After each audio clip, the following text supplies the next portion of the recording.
Hello everyone, welcome back to my channel. My name is Upasika and in today's vlog I will show you what we did before leaving Lolegaon and how we actually reached Kalimpong. On this day we left Lolegaon for Kalimpong. It was just a one day stay before moving on. Before we left I walked the whole homestay with my phone. On day one, I only filmed the back portion. This time, I caught the entire area, the dining space, our room, in my full walkthrough. My first spot was the dining area just beside the kitchen. I could see the cook at work. The dining space opens straight into the kitchen, so the team doesn't have to ferry dishes far. Meals go from karai to plate in a few steps, and you get that home kitchen warmth. The dining spot has that wide window with trees crowding the homestay. You eat while the grain presses in, light shifting through the leaves. It gives the whole meal a forest vibe without leaving the table. From the dining space, I slipped outside rather than into the kitchen because I didn't want to interrupt the cook. I followed the path that runs beside our room, past the kitchen. Wherever you turn here, greenery takes over like trees framing every step. Beyond the dining area, the path stretches into a shaded alley with tall trees on both sides and a green corridor that pulls you forward. It opens onto the homestay's best perch, a lookout over the valley.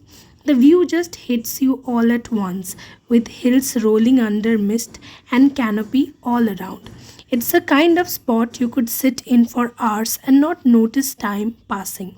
At the end of the passage, they have built a wooden deck or a simple stage with bamboo railings and a few stools scattered for tea or just sitting still. That's the Kanchenjunga seat with sunrise on the peaks, steam from your cup, and nothing to do but just breathe. You can meditate, sip coffee, or just let the mountain empty your head. When darkness falls, the same deck flips into a barbecue nook. The team brings the grill, charcoal, plates, everything. You just book it and they will handle the preparation and the cleanup. You just sit under the trees, smell the smoke mixed with pine, and listen to the hills while the meat sizzles. All you need to do is just to show up, pay, and eat. From the deck to Kanchenjunga sits far away in the distance, the undulating shape cut clean against the sky.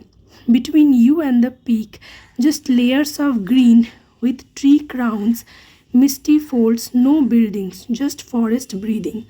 That deck does more than frame a view.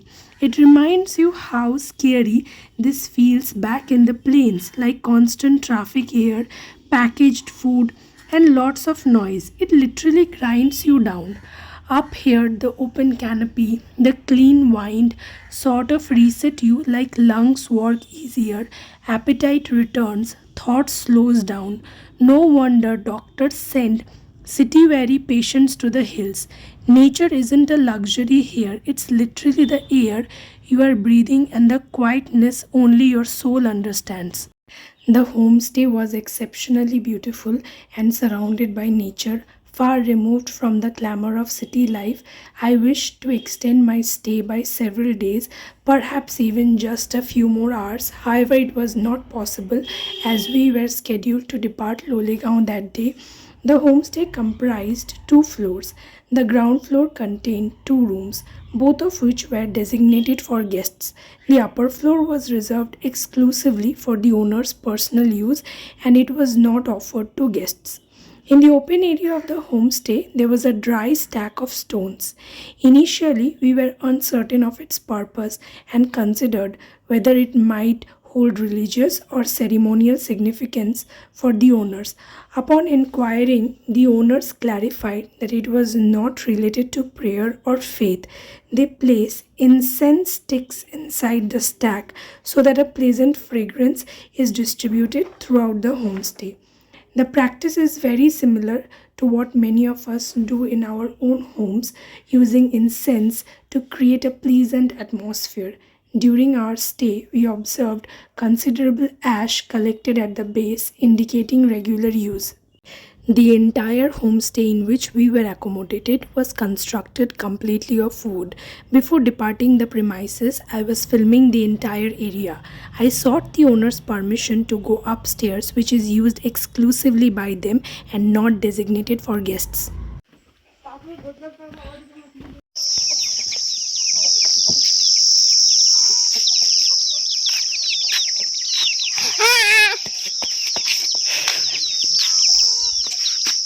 Tata.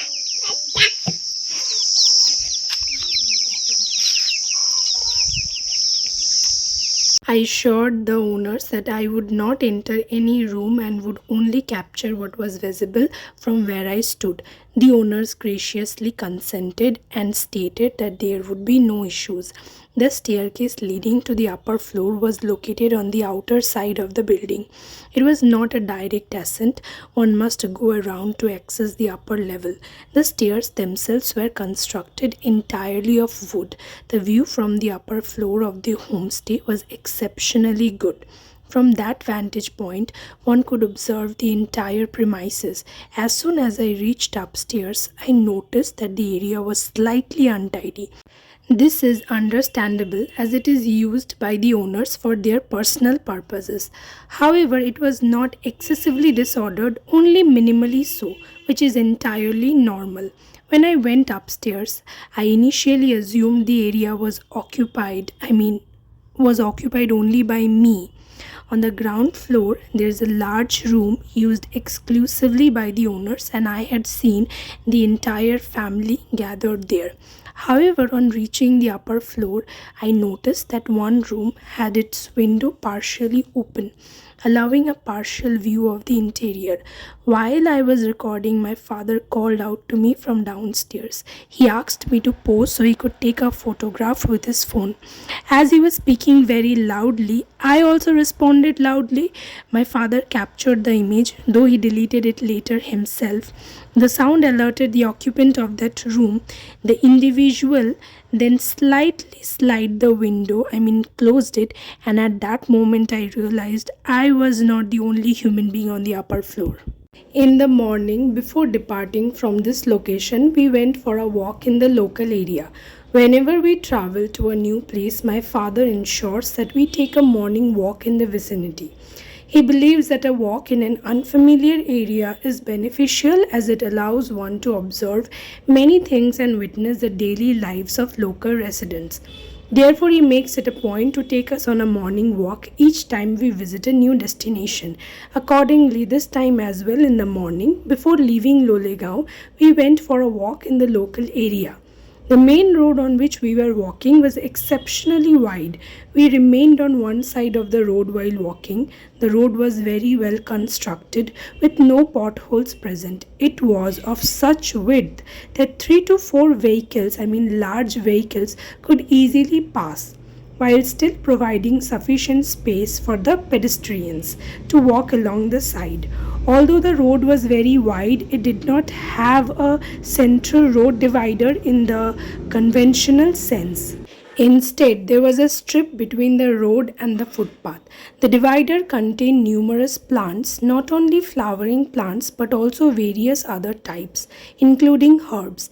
I observed local residents watering these plants themselves.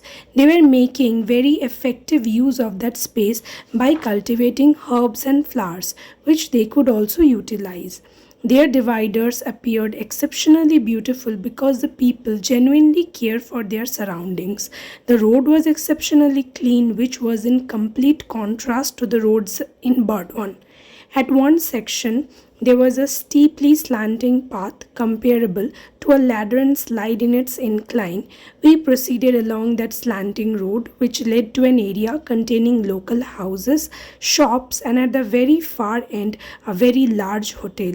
In that area, nearly every house belonging to local residents also functioned as a shop. Some were selling tea, biscuits, and other similar items. Others offered utensils, decorative pieces, or household items. Many were selling momos. Every household appeared to be engaged in some form of business. There was not a single house that was not selling something. The people there were exceptionally hardworking. In addition to managing their household responsibilities, they maintained these shops for supplementary income. As it is a tourist oriented area, there is a strong likelihood of generating profit by selling goods. The quietness itself instilled a sense of well being. Being amidst nature, combined with the pervasive silence, was very pleasant. Along the main road and the slanting roads, there were numerous side roads extending in various directions. At certain points, one would notice staircases at a corner leading elsewhere, or a small alley opening into another area.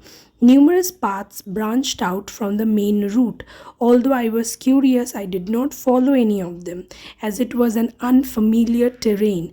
I only chose to film while standing on the main road with my parents present beside. I did not wish to create any difficulty in an unknown place. The area was also very quiet, with no one available to ask for assistance. Since I was not familiar with the locality, I limited my exploration to the sections we were covering together and did not venture into those side paths or corners. At the very end of the road, there was a hotel. The hotel was considerably large. Outside the hotel, there were numerous flower plants arranged in abundance. On one side of the hotel, there was a substantial open parking lot. Both the parking lot and the hotel itself were very large in scale. The parking lot was exceptionally large.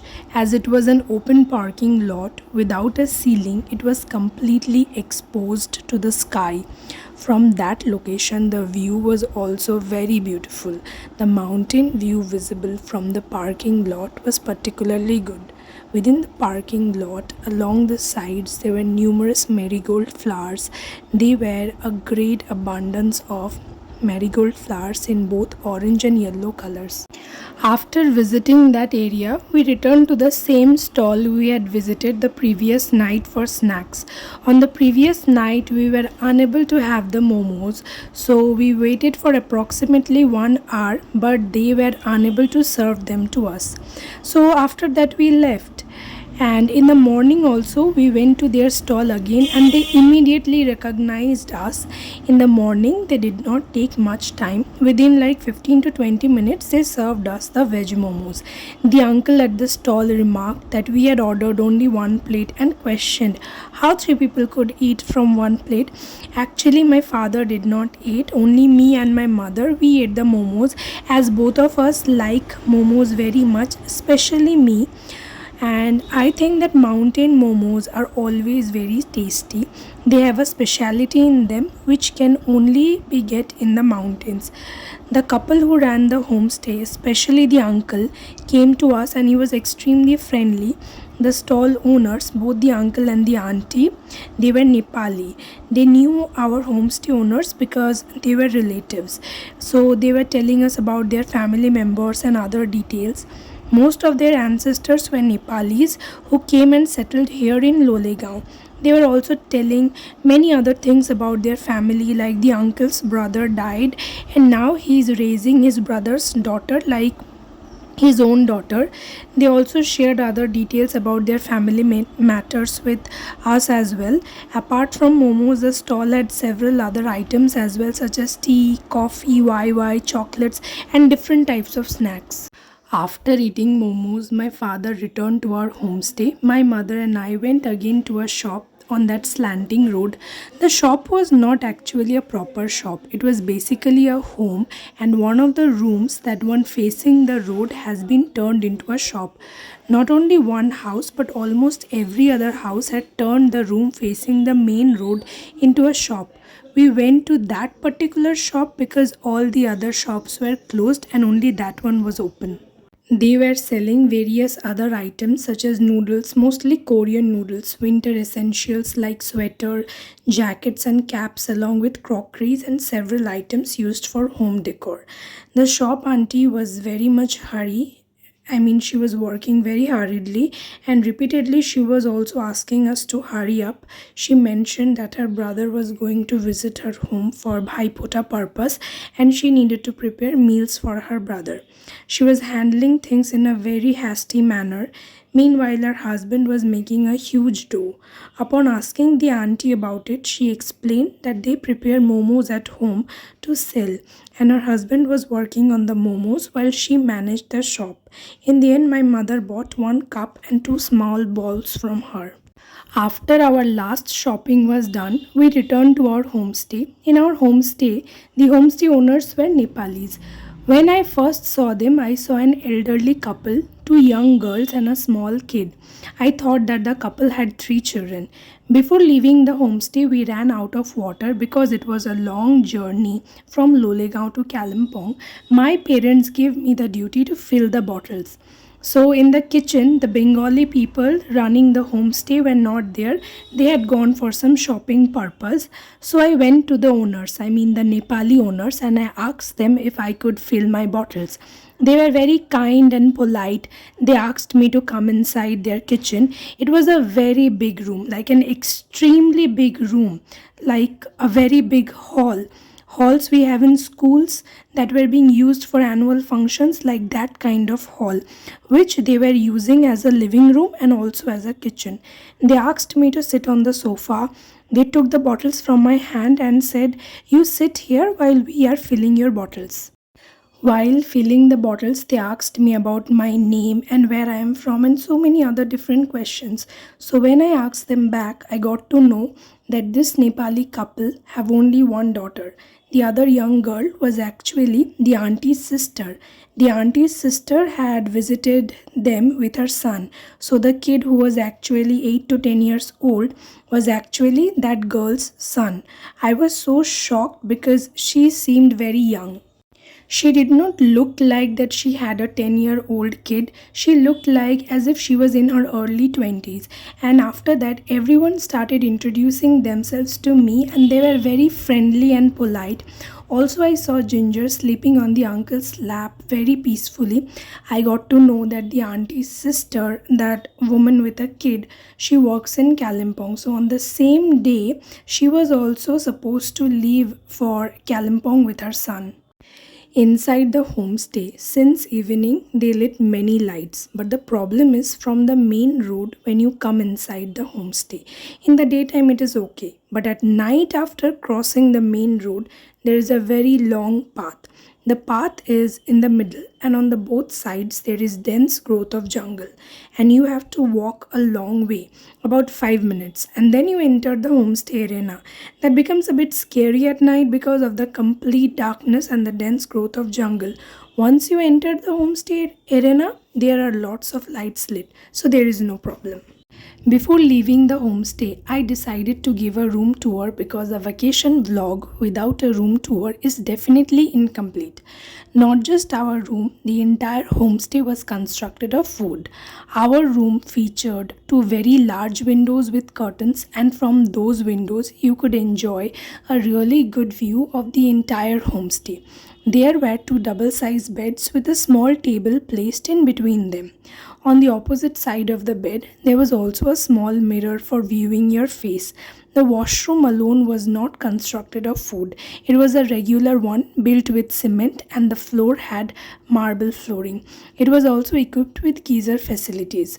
Once the room tour was done, we packed and our driver arrived. He was a native of Lolegaon and everyone at the homestay knew him. During the drive, the driver also shared several insights with us. He conversed particularly with my mother.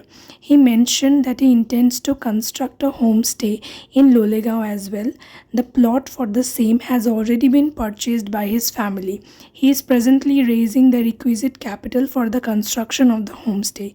He is planning to build an extensive homestay that will include a swimming pool. In our Lolegaon homestay, there was another group of 4 people. 2 young couples without kids. Everything felt normal. We kept to ourselves and they kept to themselves. After dinner that night, we returned back to our room to sleep. From our room, I could hear people talking. I did not get any sleep that night because I kept hearing loud talking and doors being banged like very loudly. The washroom door and the main door. My parents did not react at all. from what I could hear was that those two couples were drinking and gossiping in the open area inside the homestay, and they went on till about 1 or 2 a.m. at night. Around 2 a.m., the Nepali owners came over and said it was already too late and asked them to return back to their rooms. The group became furious and they started shouting, saying, "We will call the main owner and complain. Who are these people to tell us what to do?" Now, I got to hear from them only when they were shouting that the main owner lives in Andhra Pradesh. I was unable to sleep because they kept moving from one room to another, talking among themselves. They were very angry, shouting and arguing. They kept saying we were not doing anything wrong, we were couples, we are not bachelors, you cannot speak to us like this. They kept banging the door extremely loudly. I did not say anything to anyone, but it was very disturbing. The next morning, no one from the group said anything. Everything felt like a normal morning. I even saw them sitting quietly in the open area waiting for their tea. We reached Kalimpong safely. The distance from Lolegaon to Kalimpong was not too much. The most important thing was that my mother and I were not feeling any motion sickness or any sickness. After reaching Kalimpong, our driver helped us to find a good homestay. At first, he was taking us to different places. He really helped us. He knew a native person there. He spoke with that person, and then that person went with my father to finally finalize a homestay. My father finally chose Shreeniketan Lodge. On the very first day, Pankaj uncle, the owner of that lodge, said that the cook was absent, so he could not arrange for our meals on the first day. He said that he could arrange for our meals from the second day. So in the afternoon, we went outside to have our lunch. In the evening, we went out to the market. The first thing I ate was momos. I was really craving momos in the hills, so that was the first thing I had. After eating momos, we went to Taj Bakery. We ordered one fresh cream patties and tea. I saw lots of people were coming and ordering and eating. As it was a bakery, so people were mostly eating cakes, pastries, biscuits, or having tea, coffee. Before coming to Kalimpong, my father had heard many good reviews about Taj Bakery, so he made sure to take us to Taj Bakery. After having those from Taj Bakery, we went back to the same restaurant from where we had our lunch in the afternoon. We packed our dinner from there and then we returned back to our homestay. And that's how our first day in Kalimpong ended. Thank you so much for watching this video.